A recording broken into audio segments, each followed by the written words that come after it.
Alors, l'auto-apprentissage se définit dans un paradoxe, à savoir qu'il ne s'agit pas d'apprendre seul, il s'agit d'apprendre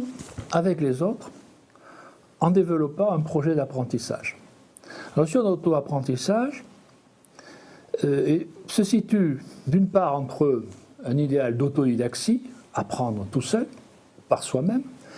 et un idéal d'autonomie qui est un idéal de développement de soi à travers les savoirs et les connaissances. Lorsqu'on demande aux élèves d'être autonomes, de quoi s'agit-il? L'auto-apprentissage, au fond, concerne surtout les modalités autonomes d'apprentissage, c'est-à-dire la capacité, à travers les compétences, à travers l'initiative, à travers les projets, à pouvoir construire un projet de connaissance et à pouvoir le mener avec les moyens d'apprendre et les moyens de comprendre.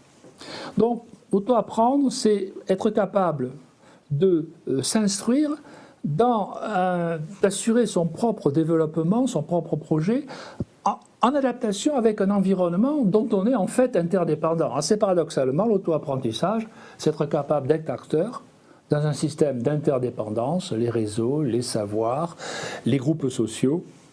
les données de connaissances.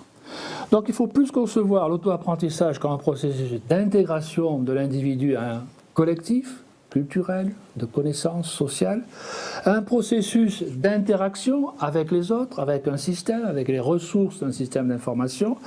un processus de régulation dans lequel lui-même il est capable de piloter, de faire des choix, de revenir réflexivement sur son action, que sur un îlotage dans lequel il se retrouverait isolé.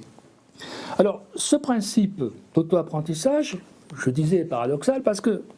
met en scène automatiquement l'accompagnement. Il n'y a pas d'auto-apprentissage sans accompagnement, c'est-à-dire sans avoir la possibilité d'un étayage, d'une assurance par lequel les buts de l'apprentissage sont bien réels, partagés, dans lequel les moyens de l'apprentissage sont bien donnés, et dans lequel, effectivement, l'individu, dans son continuum d'apprentissage,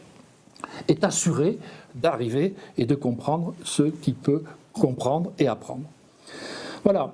auto-apprentissage est donc à la fois un idéal, s'instruire par soi-même, c'est la formule donnée par Condorcet comme idéal de l'éducation, mais aussi être capable de, au sens de, je dirais, de capacité, de mise en capacité d'apprendre.